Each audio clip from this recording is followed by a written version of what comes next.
आज मैं जिस मूवी का एक्सप्लेनेशन करने वाला हूँ उसका नाम टैग है। यह एक हॉरर एक्शन मूवी है और यह 2015 में आई थी। मूवी को समझ पाना बहुत ही ज़्यादा डिफ़िकल्ट है, लेकिन जैसे जैसे हम मूवी में आगे बढ़ते हैं वैसे वैसे इसको समझ पाना आसान होता जाता है। तो चलो यार, बिना वेस्टिंग टाइम एक्सप्लेनेशन स्टार्ट करते हैं। मूवी स्टार्ट होती है और हम दो स्कूल बसेस को देखते हैं। उनमें से एक बस में हम मित्सुको नाम की एक लड़की को देखते हैं। वह पोयम लिख रही होती है। बस में मौजूद दूसरी लड़की उससे पूछती है कि क्या तुम फिर से पोयम लिख रही हो, और यदि तुमने कंप्लीट कर लिया है तो क्या मैं उसे देख सकती हूँ। और वह उसका पोयम देखने के लिए उसकी कॉपी लेने की कोशिश करती है। तब मित्सुको का पेन नीचे गिर जाता है और वह अपनी पेन उठाने नीचे झुकती है। जब वह अपनी पेन उठाकर ऊपर उड़ती है तब वह पूरी बस और उसमें मौजूद सभी को आधा कटा हुआ देखती है। यह सब देखकर वह काफी ज्यादा डर जाती है। उसी समय वह वहां लगे बिजली के खंभों को भी हवा से कटते हुए देखती है। यह सब देखकर वह काफी ज्यादा डर जाती है और घबराती हुई बस से उतरकर वहां से भागने लगती है। वह चीखते चिल्लाते भागती है। थोड़ी दूरी के बाद उसे 4 लड़कियां दिखती है। वह उन्हें झुकने को बोलती है और एक को पकड़कर अपने साथ झुका लेती है। हवा के द्वारा बाकी लड़कियां काटी जाती है। फिर वे दोनों कुछ लड़कियों को साइकिल में देखते हैं। वे उन्हें बचाने की कोशिश करते हैं, लेकिन वे ऐसा करने में नाकामयाब होते हैं और सभी लड़कियां हवा से काटी जाती है। हवा मित्सुको के पास खड़ी लड़की को भी काट देती है। मित्सुको चीखते चिल्लाते हुए वहां से भागती है और भागते भागते एक रिवर के पास आती है। वहां पर भी अनेकों लाशें पड़ी थी। मित्सुको वहां अपना खून से सना कपड़ा साफ करती है और वहीं के डेड बॉडी का कपड़ा पहनती है। वह अपने को नदी के पानी से साफ करती है और भागती हुई एक स्कूल में पहुंच जाती है।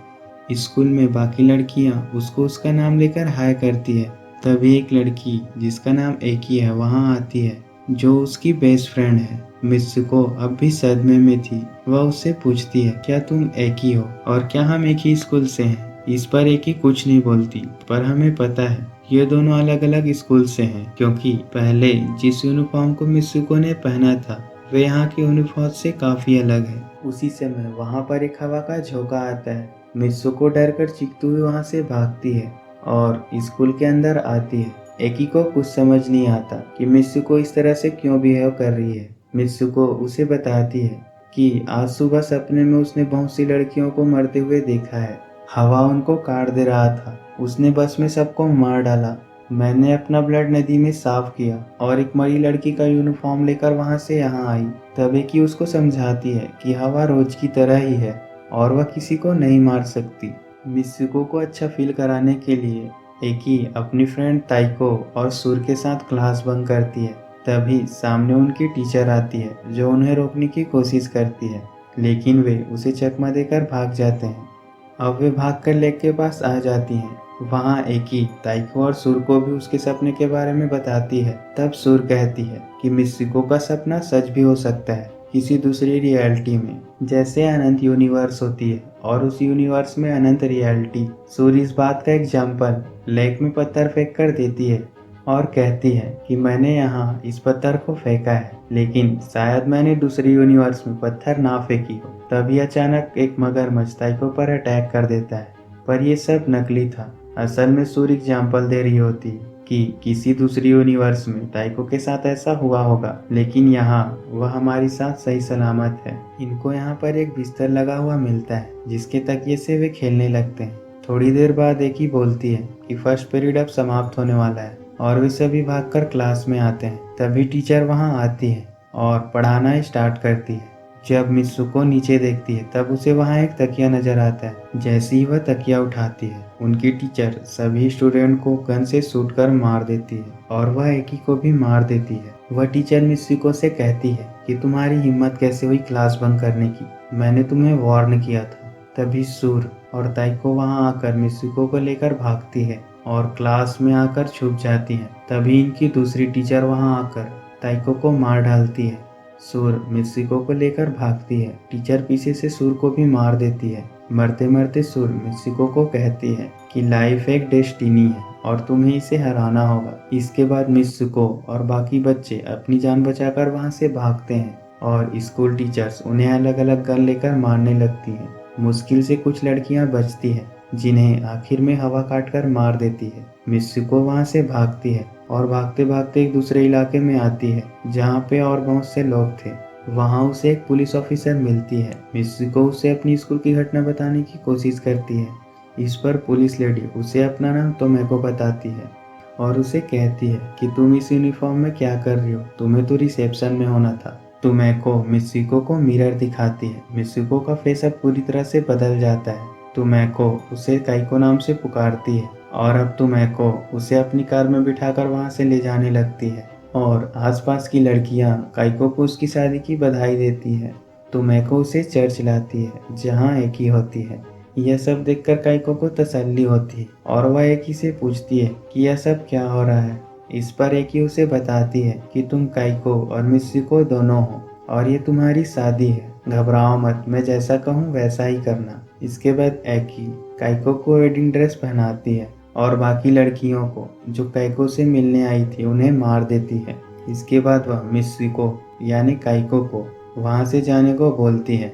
मित्सुको एक टूटी हुई बोतल लेकर जाती है। वहाँ सारी लड़कियां काइको को उसकी शादी की बधाइयाँ देती हैं और इसके बाद वे काइको को अपने कपड़े निकालकर चिढ़ाने लगती हैं। किसी तरह काइको अपने दूल्हे के पास आती है, लेकिन जब वह देखती है तब आदमी की जगह एक सुअर निकलता है। उसको देखकर काइको डर जाती है और उसी टूटी हुई बोतल से उस सुअर को मार देती है। इसके बाद वह वहाँ की सारी लड़कियों को मारने लगती है। तभी एक ही यहाँ आती है और मित्सुको को ले जाने लगती है, लेकिन सामने से उनकी टीचर आकर फिर से उन्हें रोकने लगती है। वे किसी तरह वहां से भागते हैं। एकी उसे यहाँ से भागने को बोलती है और खुद दूसरी ओर भागती है। काइको वहां से भागती है और भागकर दूसरी ओर आती है जहां उसे एक मिरर दिखता है। जब वह मिरर में देखती है तब उसका फेस फिर से बदल जाता है। तभी कुछ लड़कियां भागती हुई वहां आती है। वे मित्सुको को इजुमी नाम लेकर पुकारती है। वे इजुमी से कहती हैं कि तुम्हें यह रेस जीतनी होगी। उसके दोस्त उसे बताते हैं कि तुम बचपन में भागने में बहुत तेज थी और तुमने सभी रेस जीते हैं। यह सुनकर इजुमी काफ़ी ज़्यादा मोटिवेट हो जाती है और अपना सारा फोकस दौड़ने पर लगाती है और तेजी से दौड़ने लगती है। उसको ताइको और सुर दिखते हैं। उसके बाद एकी भी वहाँ पर आती है, लेकिन वह सुअरनुमा व्यक्ति और वे दोनों उनकी टीचर फिर से यहाँ आ जाती है। वे इजुमी को पकड़ने लगती हैं। इजुमी के दोस्त उसे दूसरी ओर भागने को बोलती हैं और उसे कहती हैं कि तुम्हें इस दुनिया से भागना होगा। इजुमी भागकर एक अंधेरी जगह में आती है। वहाँ पर उसे एक लड़की अपने साथ अंदर ले जाती है। वहाँ पर और बहुत सी यूनिफॉर्म पहनी लड़कियाँ थी। वे इजुमी से कहते हैं कि हम सब मर चुके हैं और इसकी वजह तुम हो, इसलिए तुम्हें मरना होगा।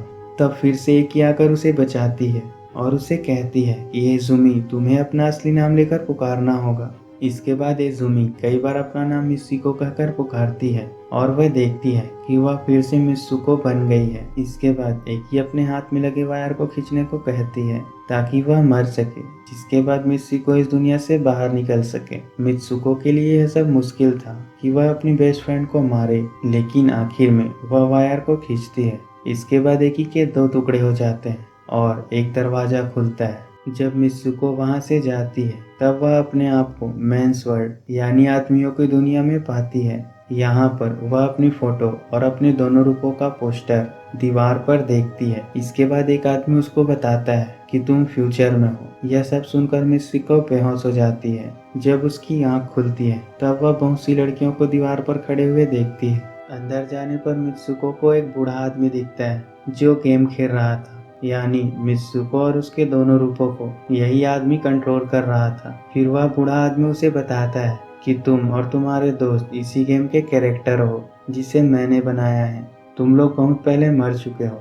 मैंने तुम्हारे डीएनए को बचाकर तुम्हारा रियलिस्टिक कैरेक्टर बनाया है। इसी तरह मैंने तुम्हारे दोस्तों को बनाया है ताकि तुम सब हमारा एंटरटेनमेंट कर सको। यहाँ मित्सुको को पता चलता है कि जो सब हुआ वह गेम का एक हिस्सा था। यह जानकर मित्सुको पूरी तरह से शॉक हो जाती है।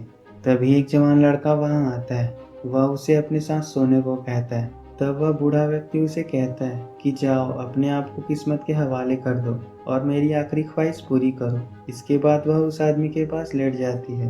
तभी मित्सुको को अपनी दोस्त की कही हुई बात याद आती है कि किस्मत को तभी ठीक किया जा सकता है जब तुम कुछ अनएक्सपेक्टेड करोगे। तभी मित्सुको इस आदमी का गला दबाती है और कहती है कि हमारे साथ खिलौने की तरह खेलना बंद करो। और इसके बाद मित्सुको बूढ़े आदमी की छड़ी लेती है और अपने आप को मार डालती है, क्योंकि इससे ज़्यादा अनएक्सपेक्टेड कुछ नहीं हो सकता था। इससे मित्सुको मर जाती है और यह बूढ़ा आदमी यह देखकर चीखने लगता है।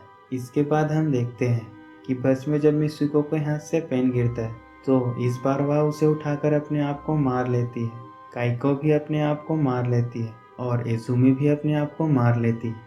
अब मित्सुको अपने आप को बर्फ वाली सुनसान जगह में पाती है और मित्सुको कहती है कि आखिरकार यह सब खत्म हुआ और यहीं पर यह मूवी समाप्त हो जाती है।